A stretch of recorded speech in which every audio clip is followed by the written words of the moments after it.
On va débattre, on va dialoguer, on va essayer de trouver des réponses à une question. C'est l'élection de Donald Trump, évidemment, tout le monde en parle, ça fait que quelques semaines. Et on va se poser une question sur les enjeux pour sa politique étrangère, qui est une toute nouvelle politique étrangère. Vous pouvez continuer à manger parce que je vois que certains me regardent, mais allez-y, il n'y a aucun souci. Est-ce que les États-Unis d'aujourd'hui sont les États-Unis d'hier? Est-ce que Donald Trump est fou? C'est une question que certains se posent, puisqu'à chaque nouvelle intervention médiatique, et il y en a beaucoup, on est un peu sidéré de ce qu'il annonce. Et on va poser ces questions à la spécialiste Nicole Bacharan. Essayer d'avoir des réponses, évidemment.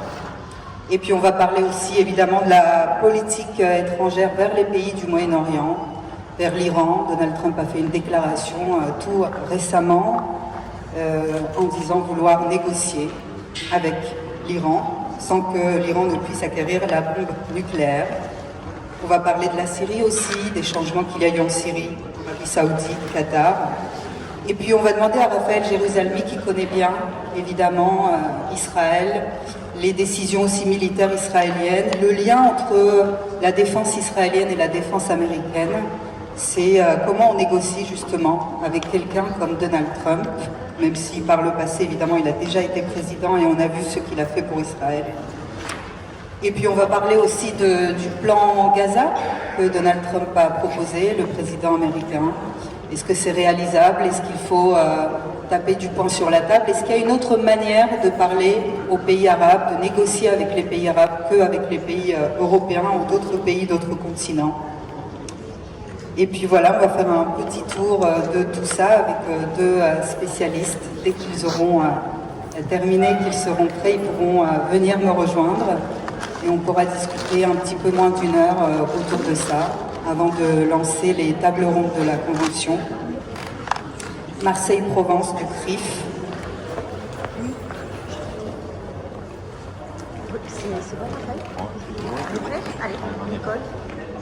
Voilà, si vous voulez bien vous joindre à moi.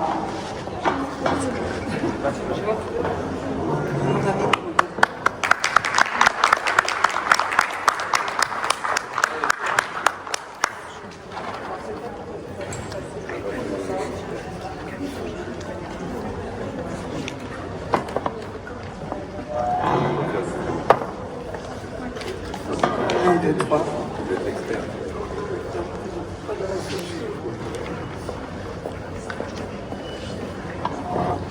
Alors tout d'abord mes excuses, je ne me suis pas présentée, je m'appelle Anna Papiachvili, je suis journaliste pour I24 News et depuis 2 ans j'ai repris la direction du bureau de Paris. Voilà, je pense que c'est une chaîne que vous connaissez tous, surtout depuis malheureusement le 7 octobre et ces attaques terroristes du Hamas. Nicole Bacharan, oui? Ouais. Je le rappelle, vous êtes politologue, spécialiste des États-Unis. Merci d'être là pour la convention du CRIF Marseille-Provence. Raphaël Jérusalemi aussi, ancien officier du renseignement militaire israélien et également écrivain. Merci d'être là. Nicole Bacharan, on va commencer par vous et par cette première question que beaucoup de gens se posent. Depuis l'élection de Donald Trump, il y a des annonces presque tous les jours, médiatiques, que ce soit de Donald Trump ou que ce soit de ses conseillers. Est-ce que tout d'abord, Donald Trump est-il un peu fou ou est-ce que pour vous c'est un génie? Bonjour à tous d'abord et merci. Merci d'être là. Je vais essayer d'y répondre. Je vais juste dire en préambule que je ne conteste en rien l'élection de Donald Trump. C'est une élection claire, c'est pas un raz-de-marée, mais enfin c'est une véritable victoire, sans contestation. C'est le président légitime. Et c'est pas notre sujet aujourd'hui, donc je le dis d'une phrase.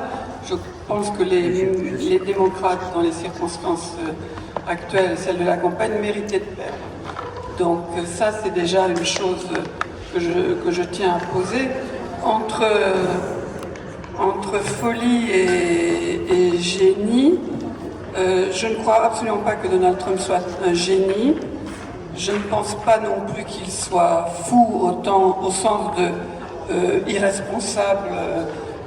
Il est totalement responsable évidemment de ses actes, de ses décisions. Maintenant, beaucoup de psychiatres, de psychologues se sont penchés sur son cas. On sent bien que ce n'est pas une personnalité totalement équilibrée, qui a une soif de pouvoir, d'adulation, de richesse, qui va au-delà de l'ambition d'un homme politique habituel. Disons évidemment, si on veut être président des États-Unis, il faut avoir un ego solide, il faut avoir envie d'exercer le pouvoir. Donc, disons que dans son cas, ça va au-delà. Je dirais juste deux choses sur justement l'aspect personnel.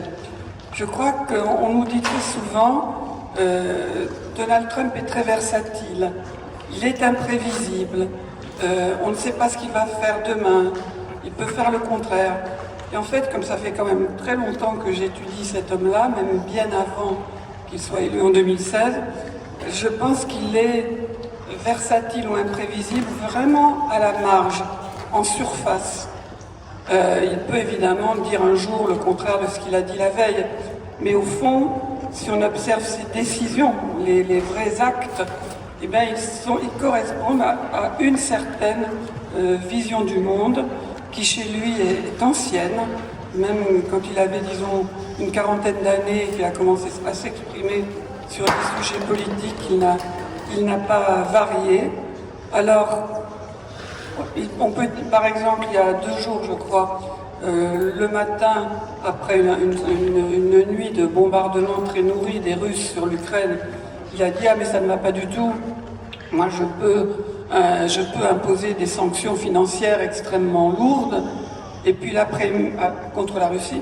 Et l'après-midi même, il a dit « Oui, mais enfin, en même temps, c'est ce que tout le monde ferait dans des circonstances pareilles. » Mais ça, c'est pour la versatilité de surface. Mais la réalité, c'est que depuis une quarantaine d'années que Donald Trump donne son avis en politique, c'est un homme qui ne croit pas à la démocratie.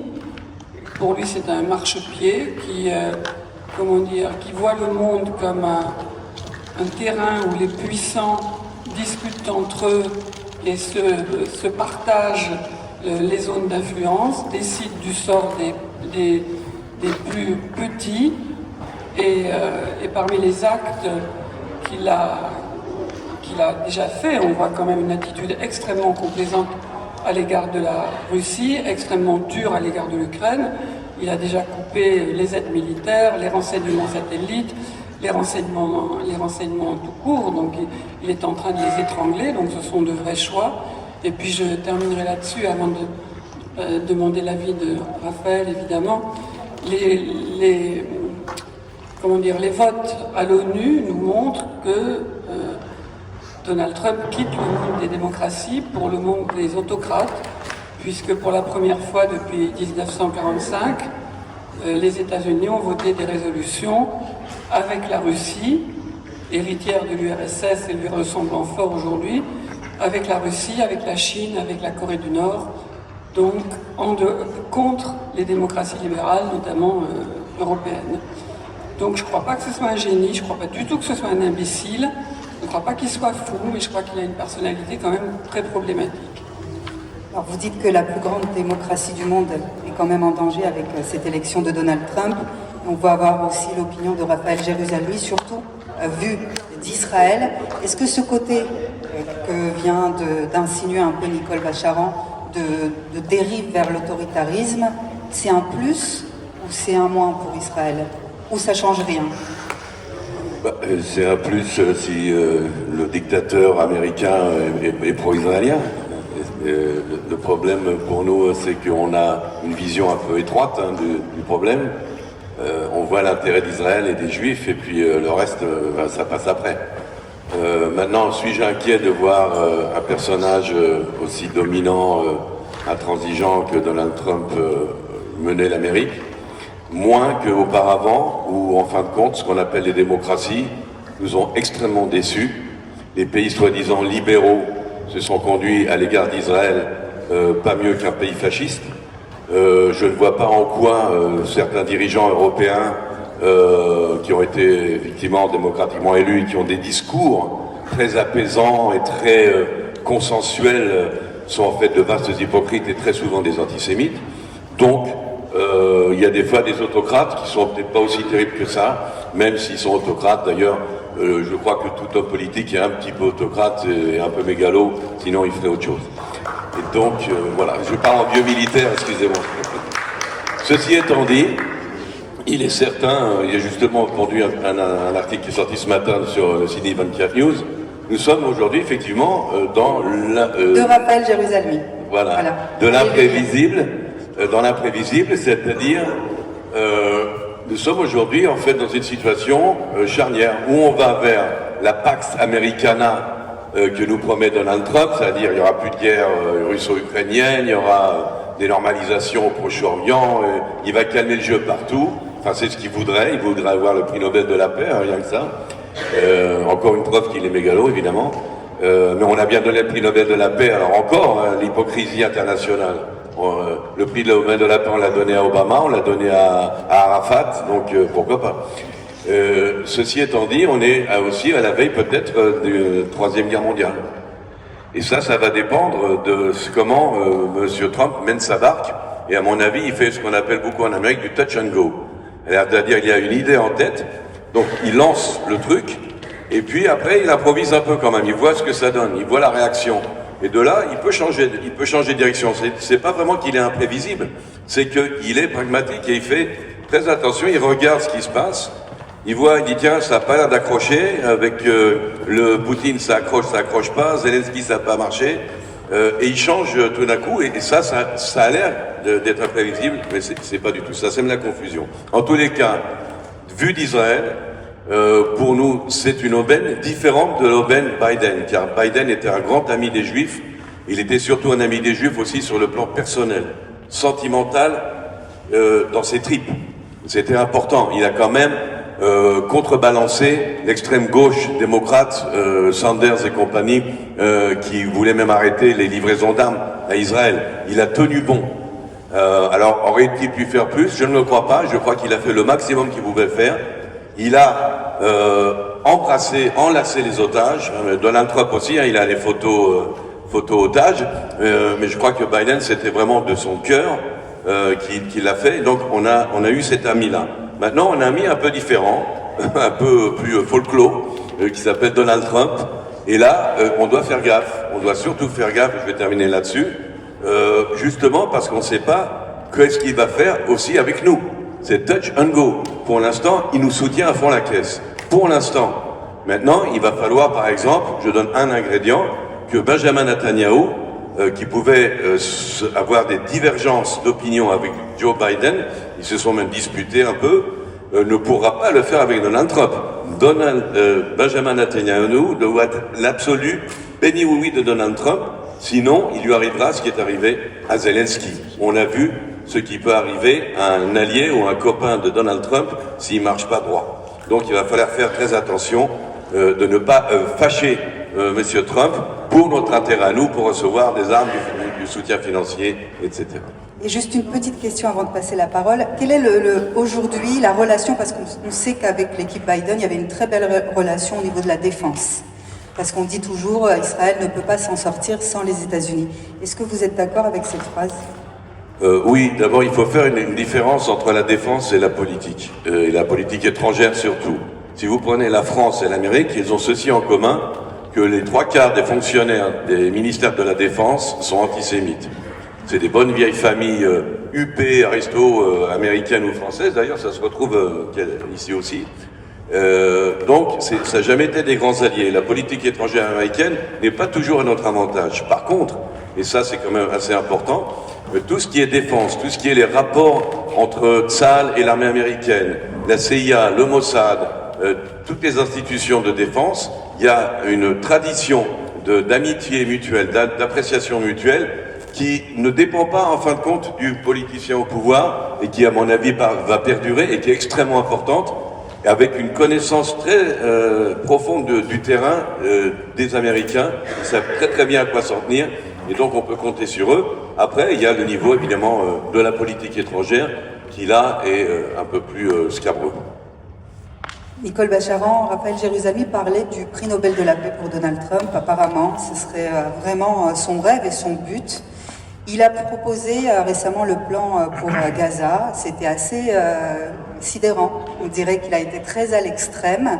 Est-ce qu'il fait ça, on va dire, de manière précise? Pourquoi il décide de sidérer comme ça tout le monde? Quel est le but derrière ces jours de sidération, parfois même ces interventions, je le disais, médiatiques ou de son équipe qui sont presque quotidiennes en fait? Merci. D'abord, Donald Trump adore sidérer le monde. Il adore voir ses critiques paniquer, notamment quand il joue avec l'idée d'un troisième mandat, alors que ça serait inconstitutionnel.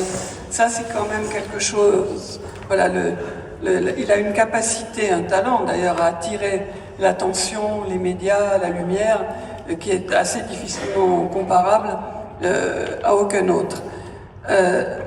Là aussi, je mettrai un petit préambule à mon propos pour dire que quelle que soit la manière dont on l'aborde, la sécurité d'Israël est à mes yeux absolument, comment dire, non négociable. Voilà. C'est de toute façon pour moi le point de départ de toute réflexion sur ce qu'on fait avec Trump, sans Trump au Moyen-Orient.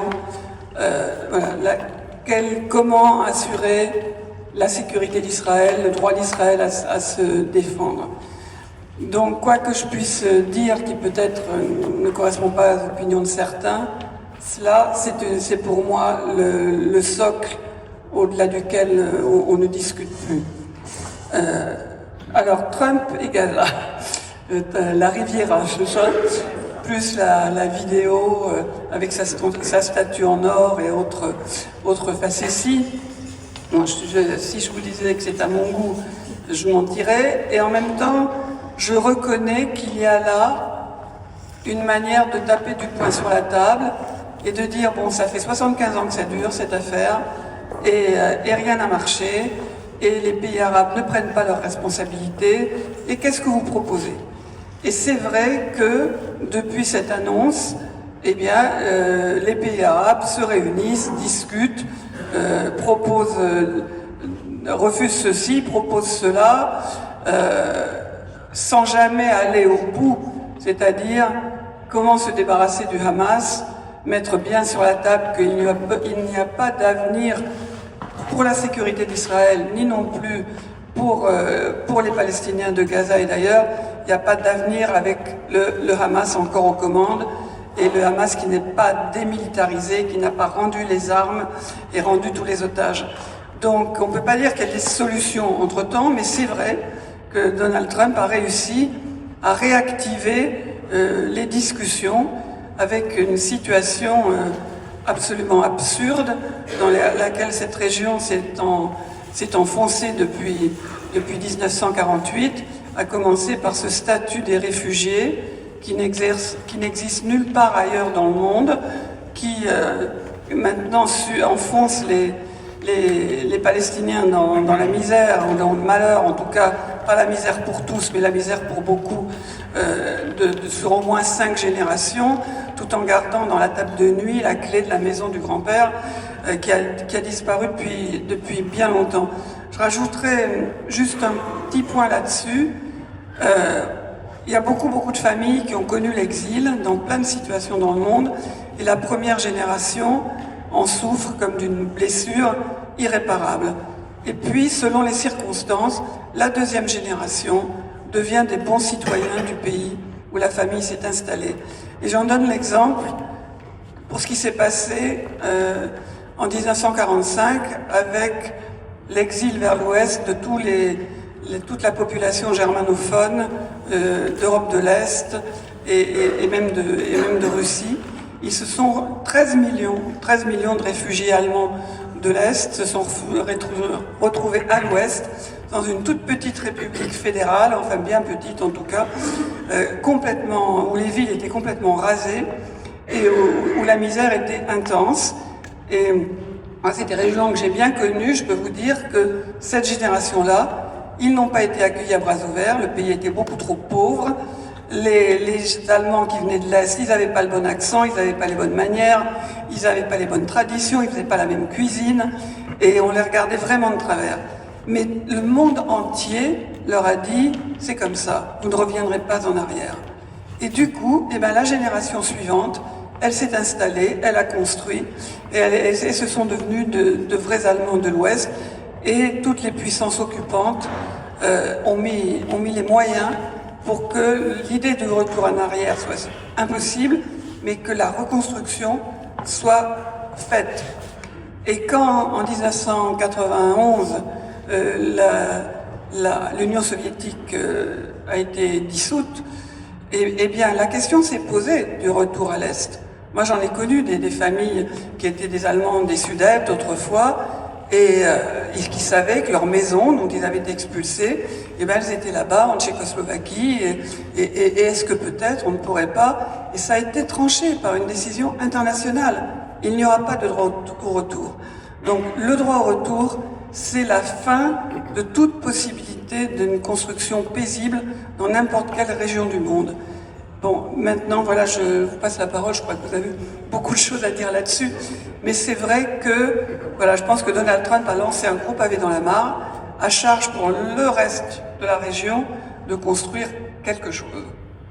Oui, si je peux me permettre une petite anecdote au sujet du retour des Palestiniens. Je commençais par dire juste une petite note en plus.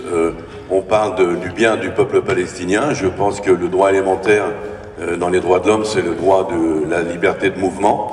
Et je pense qu'il est absolument impératif que les gens de Gaza puissent décider s'ils veulent rester ou partir. Et je peux vous assurer, je peux vous garantir qu'il y aura, à ma basse estimation, 500 000 personnes qui partiront de leur propre gré si on leur ouvre les portes de Gaza. Surtout les jeunes, qui n'ont aucun avenir, une perspective d'avenir là-bas.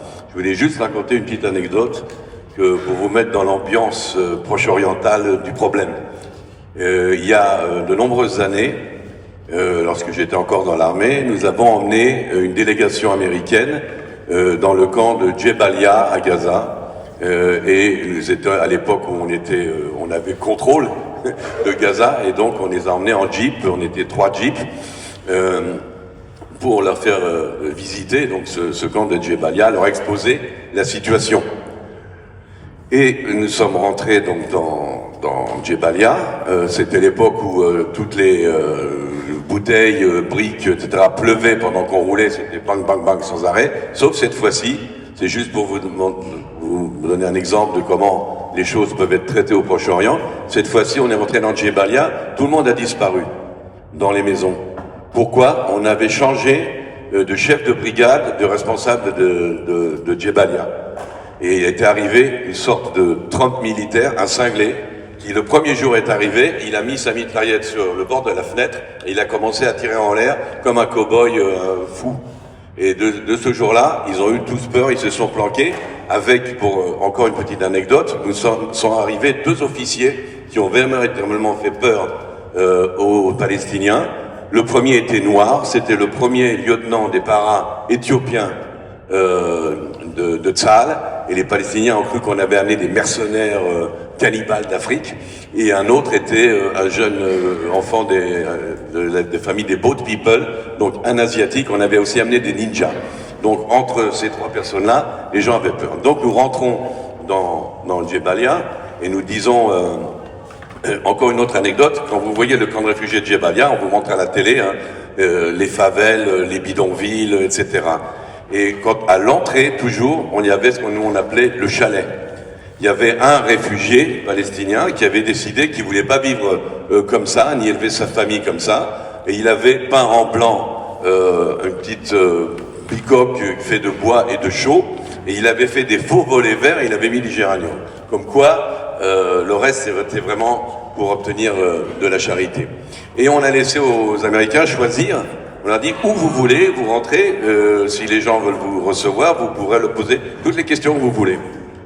Et ils ont choisi bien sûr un des bidonvilles, un des taudis, les plus taudis du camp. Nous sommes entrés dans une maison, c'était assez surréaliste parce que moi qui étais en uniforme armé, j'avais 2 petits bébé, l'enfant palestinien sur les genoux, les enfants qui couraient partout, le grand-père, etc.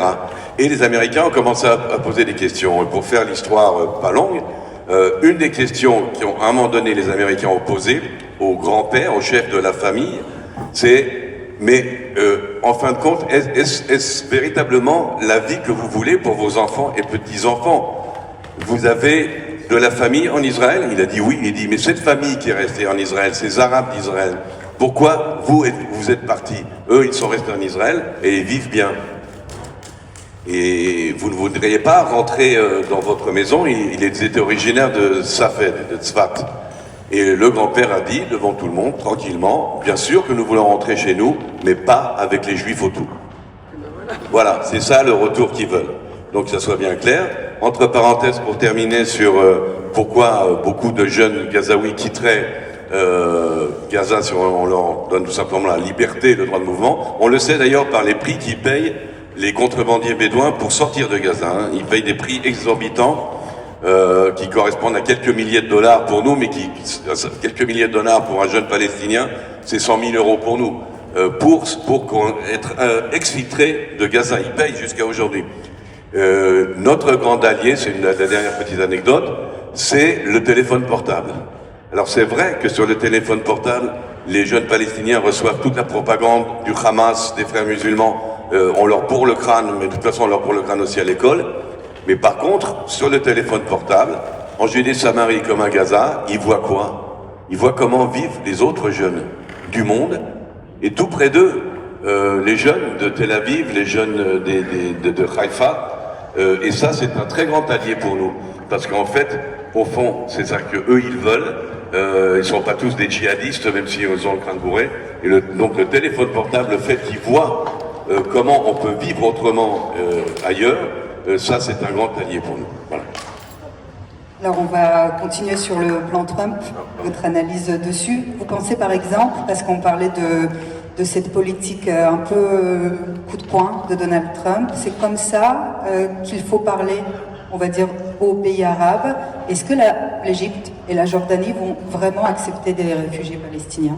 Alors, il y a deux choses, la façon de parler aux pays arabes. La première, d'abord, Donald Trump, c'est un homme d'affaires.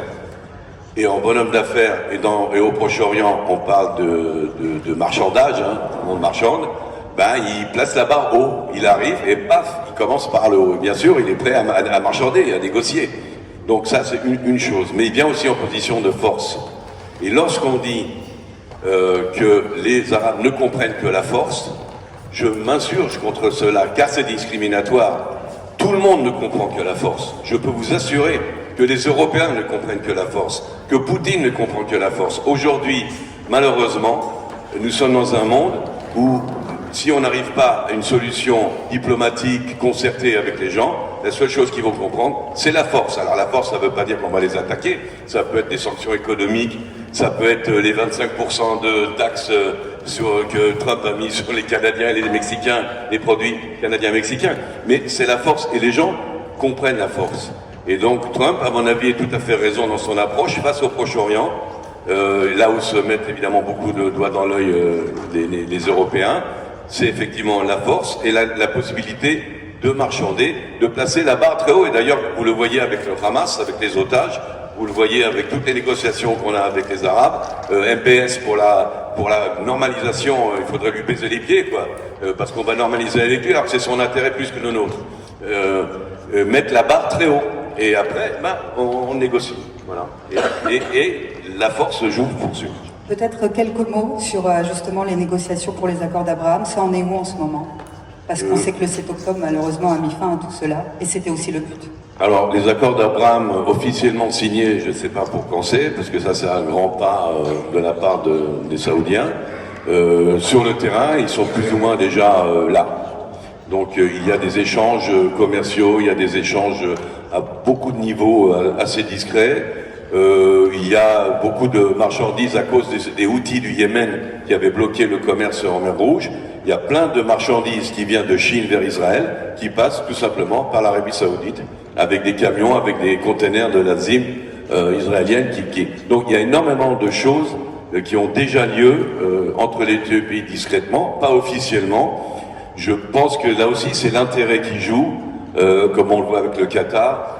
C'est dans l'intérêt de MBS de normaliser avec les Israéliens, mais pas pour les Israéliens, pour tout ce qu'il peut obtenir de Trump, justement, s'il le fait. Et ces conversations directes, justement, avec le Qatar, notamment de l'administration Trump, c'est une nouvelle donne, là, on va dire, ces derniers temps. C'est une bonne chose, ça, pour Israël? Non, c'est une grave erreur. Et alors là, il s'est bien planté. Non, il s'est complètement planté, parce que ça montre, un, qu'il ne fait pas confiance aux Israéliens, deux, qu'il est assez désespéré pour contourner tout. Ça va pas marcher. D'ailleurs, ça ne marche pas. Pour l'instant, je serais surpris qu'il y ait une libération que des otages américains, israélo-américains, etc. Parce qu'en plus, de toute façon, ce qu'ils négocient, c'est les Israéliens qui doivent le donner. Donc c'est complètement ridicule. Mais là, c'est justement, ça contredit qu'il a adopté une stratégie qui va pas être payante du tout. Donc il est un peu, malgré tout, imprévisible, même si vous dites le contraire. Ah, mais il n'est pas parfait, surtout. Justement, en parlant de négociations, Nicole Bacharan, on ne négocie pas de la même manière avec la Russie, la Chine ou encore avec l'Iran. Et pourtant, Trump, il semble qu'il est sur la même ligne, toujours, dans sa politique étrangère. Et qu'il recule, surtout d'un point de vue démocratique. Sur l'Iran, c'est extrêmement difficile. Quand Donald Trump est arrivé au pouvoir en 2017, il avait annoncé un bien meilleur accord avec l'Iran que celui signé par Barack Obama en 2019, je crois. Et non, pardon, en 2015, je vais y arriver. Mais et parce que cet accord était extrêmement critiquable, il y avait des grosses faiblesses incontournables, et notamment il n'y avait rien sur le rôle de l'Iran et de ses milices chiites dans tout le monde arabe, à travers les milices chiites en Irak, le Hezbollah, le Hamas déjà, les Houthis du Yémen, donc rien sur l'influence régionale de l'Iran. Et il y avait un délai de 10 ans pour éventuellement arriver au seuil de l'arme nucléaire. 10 ans, c'est extrêmement court et on a depuis dépassé cela. Et c'est vrai que Donald Trump est arrivé en disant « c'est un mauvais accord, je sors de cet accord et moi je vais négocier un bien meilleur accord parce que je vais menacer les Iraniens et ils vont revenir à la table des négociations ». Il est sorti de l'accord, ce qui en pratique a défait l'accord. Les Européens, comme d'habitude, n'ont absolument pas les moyens de le maintenir eux-mêmes. Mais l'une des conséquences, c'est qu'il n'y a plus eu aucune inspection en Iran et que les Iraniens ont accéléré leur marche vers l'enrichissement et éventuellement, à terme, l'arme nucléaire. Parce que les réactions, enfin les attitudes de Donald Trump avec un pays comme la Corée du Nord, par exemple, où il était prêt à toutes les amabilités, les danses folkloriques et que sais-je, ont instruit les Iraniens que s'ils voulaient se faire respecter, il valait mieux avoir l'arme nucléaire. Donc fondamentalement, ce premier mandat de Donald Trump, il a été contre-productif vis-à-vis de l'Iran. Là, il a, nous dit-on, de sources ministérielles américaines, a fait parvenir une lettre aux responsables iraniens disant qu'ils voulaient réouvrir une négociation. Et pour l'instant, la réponse est négative. Les Iraniens disent on n'est pas intéressé, pour l'instant. Ce sont évidemment des choses qui peuvent varier. Et dans ce jeu extrêmement complexe et angoissant avec l'Iran, puisque pour Israël il s'agit quand même d'une question de vie ou de mort, n'oublions pas que Joe Biden et même à certains égards des démocraties européennes, donc que vous critiquez avec des critiques que je partage sur leur attitude générale, mais bon, les Français, les Britanniques ont participé aux opérations de représailles israéliennes contre l'Iran après les frappes iraniennes, des frappes considérables contre Israël. Donc là, Joe Biden a joué son rôle. Maintenant, que va faire Donald Trump? Donc il voudrait réouvrir des négociations sur le nucléaire iranien. Les Iraniens pour l'instant disent non. Et dernier énorme point d'interrogation et extravagance, j'ai envie de dire, Vladimir Poutine fait savoir qu'il veut bien être médiateur entre les Américains et les Iraniens. Alors là, franchement, je pense qu'on rentre dans un monde de délire extrêmement dangereux. Mais aujourd'hui, on a bien le sentiment que l'administration Trump cherche un moyen, une procédure, un système pour essayer de traiter la question du nucléaire iranien, et pour l'instant, ils ne l'ont pas trouvé. Une menace éternelle pour Israël, Raphaël Jérusalem, même si existentielle, vous avez raison. Oui. Quoique les missiles et les drones, c'est pas mal non plus, le nucléaire, c'est juste en plus. Et donc, Donald Trump, c'est America First. Et America First, dans ce cas-ci, ça veut dire qu'il n'a en fait aucun levier sur l'Iran. Il n'a aucun levier sur le Hamas. Parce que le seul levier qu'il pourrait avoir, d'accord, des sanctions économiques, et bon, on l'a vu que les Iraniens les contournent, ils ont des bateaux qui voguent sous des faux étendards, des faux pavillons, ils vendent du pétrole à Pierre Larigot, au Venezuela et à tout le monde. Et tant qu'il n'a pas de menace militaire américaine, la seule menace qui pourrait inquiéter le Hamas, c'est si Trump dit on envoie les Marines sur Gaza, et la seule menace qui pourrait inquiéter les Iraniens, c'est on envoie les bombardiers 52 démolir vos sites nucléaires. Or ça, il ne le fera pas, parce qu'une chose est claire, et ça, il ne peut pas bluffer le monde là-dessus, il a décidé qu'il n'y aurait pas de bottes américaines sur aucun sol étranger, qui n'engagerait pas l'armée américaine dans aucun conflit. Donc, à partir de ce moment-là, il est déjà pas mal perdant dans pas mal de bluffs qu'il fait. Ce qui l'intéresse par rapport aux Iraniens, c'est pas vraiment les Iraniens, c'est la Chine derrière. Lorsqu'il titille les Iraniens, c'est pour titiller les Chinois. La seule chose qui pourrait l'encourager à autoriser les... Alors, le plan d'attaque de l'Iran est prêt.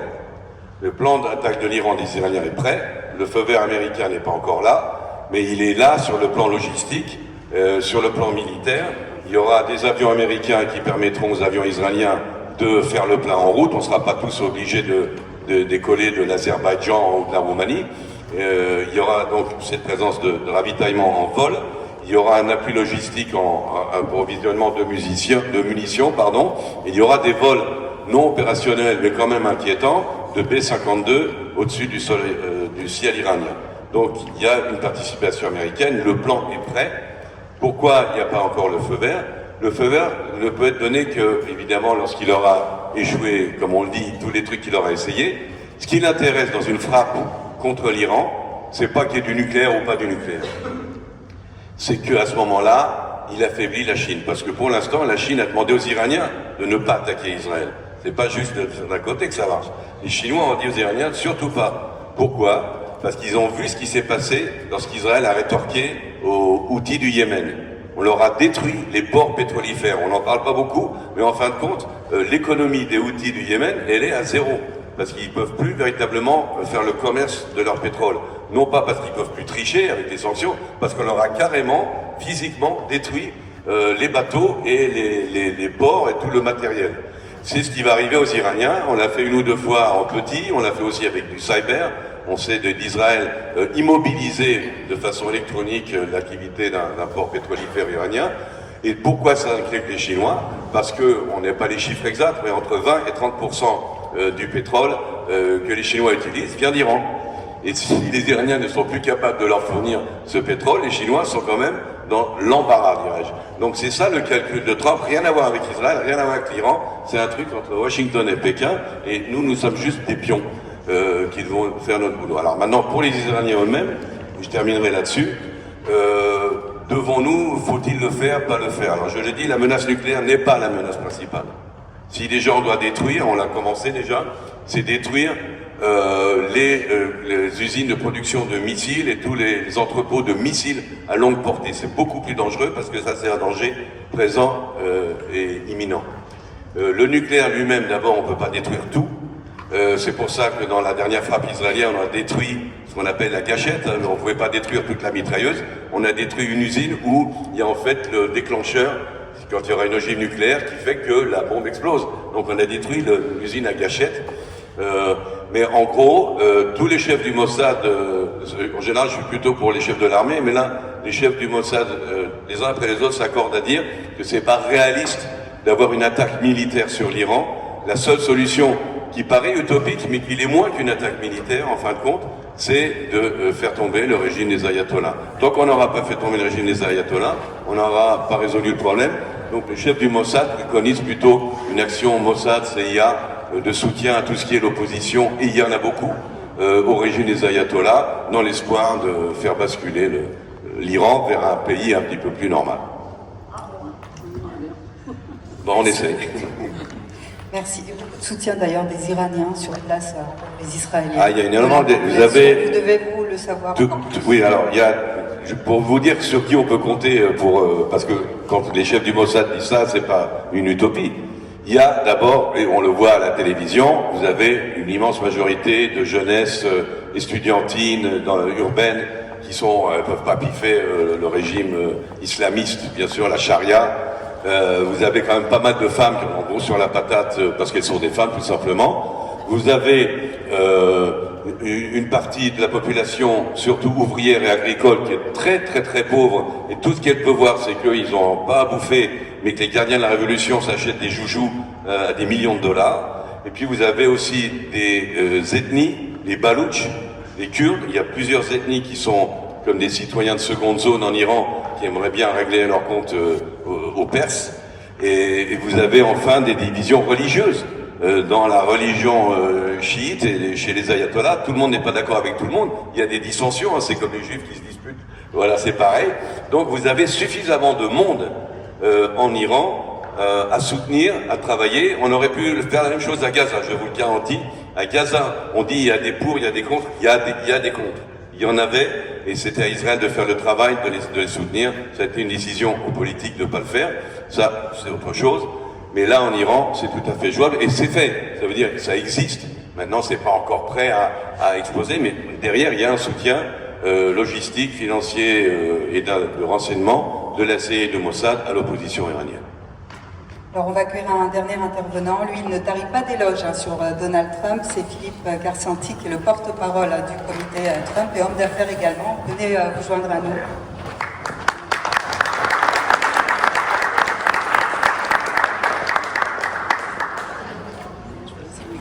Merci.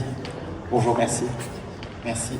Alors pour vous, Donald Trump n'est pas du tout un danger, surtout dans sa politique étrangère. Absolument pas. Non, je crois que vraiment on a une chance inouïe d'avoir ce président des États-Unis, tant pour l'Europe, parce qu'il va nous permettre de nous reprendre en main et faire en sorte que l'Europe, enfin, après 80 ans, après la fin de la Seconde Guerre mondiale, prenne son indépendance militaire, parce que aujourd'hui, on a un allié américain, on ne sait pas ce que ce sera dans 4 ans, dans 8 ans. On a pu voir, moi je considère que contrairement, enfin, il y a beaucoup de choses que vous avez dit tous les deux sur lesquelles j'ai été d'accord, d'autres sur lesquelles j'ai été en désaccord. Moi je considère que la politique de Biden a été catastrophique pour Israël, en dépit du soutien. On aurait pu évidemment avoir Obama qui aurait été bien évidemment bien pire, mais je pense qu'avec un Donald Trump le 8 octobre, on aurait eu une libération des otages très rapide. Les clowns qui se sont mis à prier devant un écran de télévision à Doha, je suis convaincu qu'avec l'administration Trump, j'en connais certains membres, je pense qu'il y aurait une telle pression qui aurait été faite sur le Qatar, notamment aussi avec la base qui est sur place, que Donald Trump aurait pu faire une sorte d'échange. Vous me livrez vos membres du Hamas qui sont à Doha, et après on va négocier la libération des otages. Est-ce que je peux prendre quelques points que j'ai notés ? Ok, d'accord. Alors, pour ce qui concerne la richesse de Donald Trump s'est appauvri lors de son premier mandat et continue à s'appauvrir. Il refuse naturellement tout salaire. Il faut rappeler que parallèlement à ça, l'administration Biden, et notamment Joe Biden et son fils, ont été ultra corrompus. Je donne juste un exemple.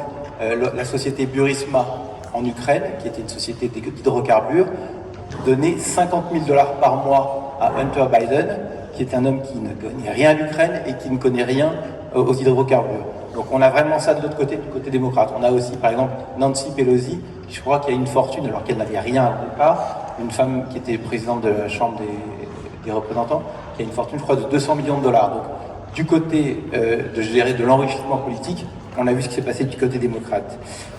Alors, pour ce qui concerne l'Iran, alors ce que je vous dis naturellement, je ne vais pas vous donner d'informations information secrète, mais ce que je vais vous donner, c'est l'état psychologique des Américains et de l'administration américaine. Aujourd'hui, ce qui est favorisé dans l'administration, c'est vraiment un changement de régime. C'est leur objectif, et c'est ce que vous disiez, Raphaël, c'est vraiment le seul moyen, je dirais, d'éviter. Mais Trump a dit quelque chose d'intéressant il y a 3 jours, il a dit on va tout essayer, mais si ça ne marche pas, il y aura d'autres moyens. Et les autres moyens, ce sera donc des moyens militaires. Alors, pour ce qui concerne la démocratie, dont vous parliez, Nicole, vous dites qu'il ne croit pas à la démocratie. Moi, je crois qu'en France, aujourd'hui, on a un vrai problème démocratique. Et je vous invite tous à lire et à écouter le discours de J.D. Vance qui était à Munich, qui est vraiment un discours... qui est pour moi un des discours...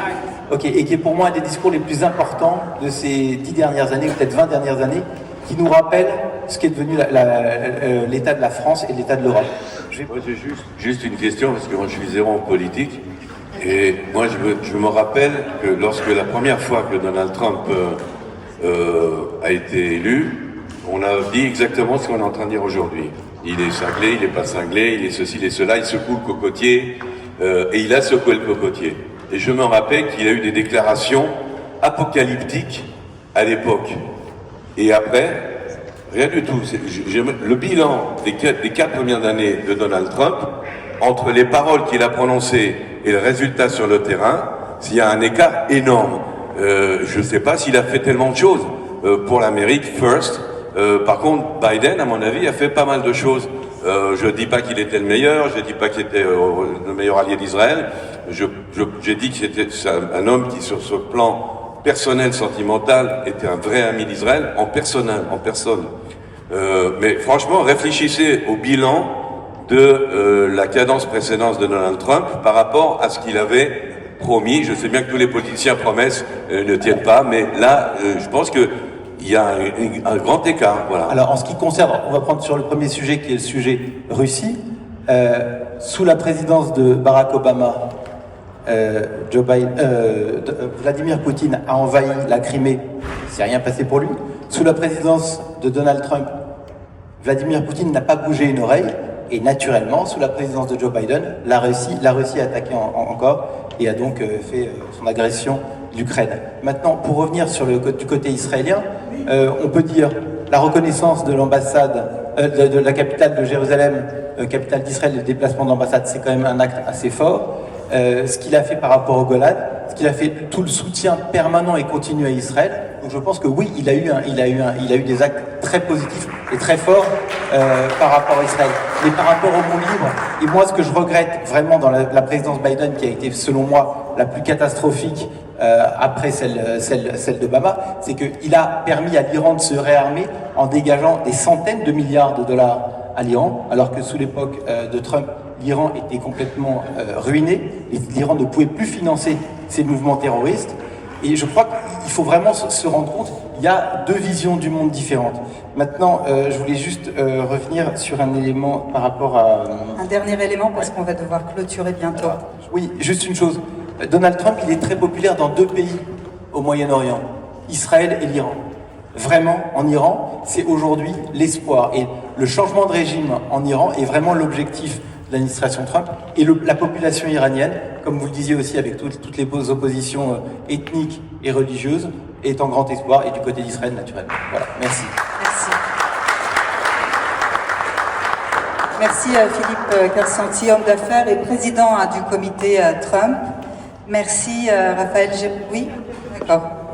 Je tiens juste à rappeler une chose, le fameux discours de J.D. Vance, qui est venu rappeler l'Europe à la question de la liberté d'expression, venant d'un homme dont l'administration actuelle piétine les contre-pouvoirs et chasse des administrations les opposants. Ça, c'est une chose. Mais cet homme-là a fait un discours pour expliquer à Munich, en Allemagne, qu'il y avait des néo-nazis en Allemagne et qu'il fallait leur faire une place à la table politique. Et que la veille, il était allé visiter le camp de concentration de Dachau. Pour moi, voilà ce que signifie la liberté selon J.D. Vance. Et d'ailleurs, le chancelier Scholz, social-démocrate, et le presque, à l'époque, nouveau chancelier Merz, CDU, conservateur, a dit c'est totalement inacceptable Ce n'est pas à un vice-président américain d'aller expliquer aux Allemands la place à faire à des néo-nazis qui ne sont même pas néo pour la plupart dans la politique de leur pays, tout en visitant un camp de concentration. Je trouve ça au-delà du cynisme. Je vais être très court. Cette discussion qu'on vient d'avoir, plus ce qu'on a entendu pour ceux qui étaient là ce matin, après les mois de combat suivant le 7 octobre, Israël a compris sur le plan militaire qu'on devait de moins en moins dépendre de l'extérieur et on a augmenté la production d'armement. Je vois qu'en politique aussi, nous devons dépendre de moins en moins des autres, inclus nos amis américains, qui sont d'ailleurs peut-être aujourd'hui nos seuls amis. Mais voilà, le fait qu'on soit toujours à la merci du bon vouloir ou du mauvais vouloir de tel ou tel président américain ou pas, ça veut dire qu'on est dépendant. Il faut absolument qu'on arrive à se dégager de cette dépendance. On est un tout petit pays, mais on doit trouver un moyen de ne plus être sous la coupe. Heureusement, on a les Américains pour l'instant, mais si jamais, on ne peut pas dépendre à 300% des Américains. Il faut qu'on trouve un autre moyen. Et vous voyez que sur le plan politique, c'est très dangereux. Alors, toutes les amitiés qu'on nous propose, on les prend, à main ouverte et à bras ouverts. Mais il faut faire très très attention. Le peuple juif Israël, on doit ne compter que sur nous-mêmes.